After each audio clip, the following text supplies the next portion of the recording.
What's up, y'all? It's a great classic standard session tune called Hardiman the Fiddler. It's a slip jig, and I just kind of felt like doing a slip jig because I haven't tackled one of those in a while, and it came up at a session recently. So let's do the usual and break down the basic melody here and then dive into some ornaments and all the fun stuff. This tune is nice because it's repetitive. It's basically just one line that you would repeat, A, A, B, B, but there's not nearly as many notes to get because of that, so that's kind of handy. So let's dive in with the A part. Nice and slow, we'll break down the basic melody here. So here we go.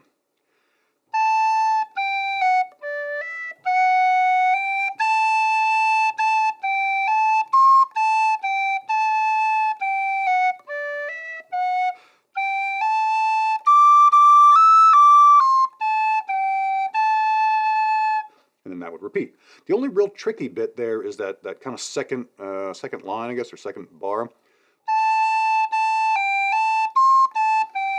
That kind of back between the C natural and bouncing down to the G. So if you get stuck on that phrase, make sure you just run it a couple of times and get it really locked down. The B part jumps up into the second octave as you might expect, but it doesn't get super loud and shrill, doesn't stay up there too high. So let's break down the basic melody, see what we can do.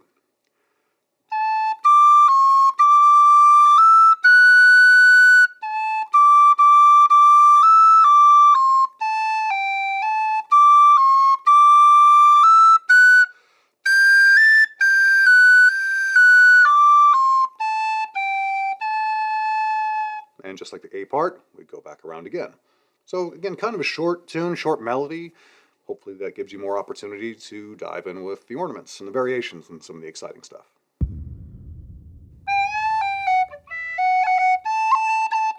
Well, a couple things right away there. Really slide into that first A.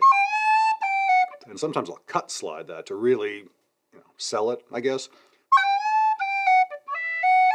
Not much else there until we get to that F sharp. Anytime you see a dotted quarter note, basically 3/8 notes in a row, probably a good opportunity to do a roll. So you just land on that note, that works fine, but the roll gives it a little bit more of that lift.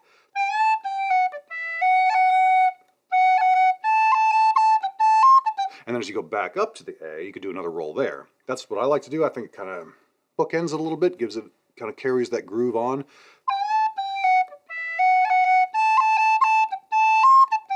Not much else that I'm doing with that kind of, bouncy, tricky phrase, I guess, other than tonguing to separate the notes, hopefully giving it that slip jiggy kind of lift.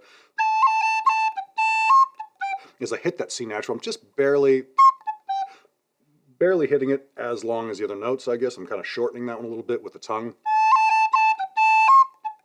Gives it a little bit of that extra punch. The beginning of that phrase is the same as the beginning of the first phrase, really. And you could short roll that because at this point it changes a little bit. That's where it starts to diverge. Short roll rather than a long roll to fill that gap a bit better.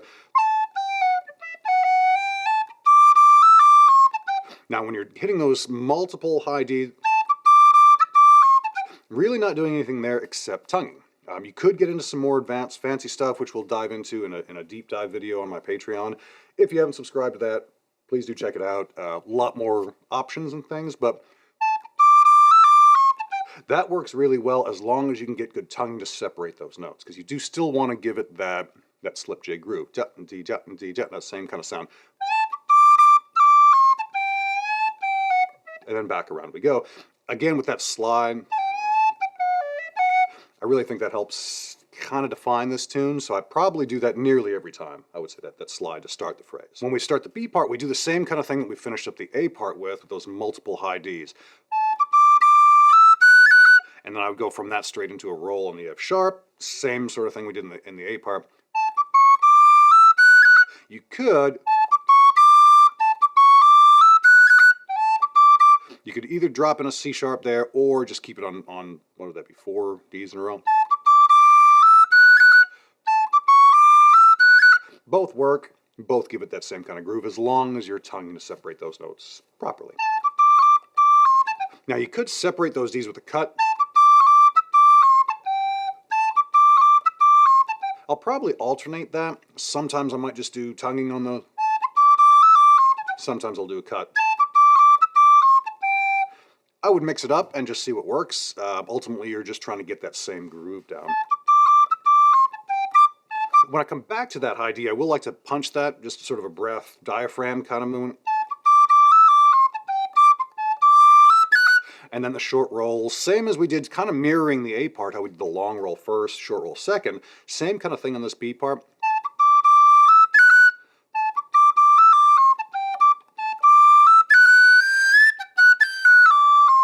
And then as I'm doing that sort of walk down thing, I'm sliding into the A, same as we did in the lower octave. And then I'll cut that, going from F sharp to G is what it is. And that's really all I'm doing. I like in that second octave to give it a little bit more lightness. So trying not to overload it with too many ornaments, I would say. Simple is better in that case. And then back around again to the A part. So hopefully you're able to get something out of this. Let me know what you think. Let me know if you dig these slip jigs. I'd be happy to rock out a few more of them. Slip jigs are my favorite, so it's good to get back at it. Let me know if there's anything else I can answer, any other questions, and I will see you all in the next one. Cheers.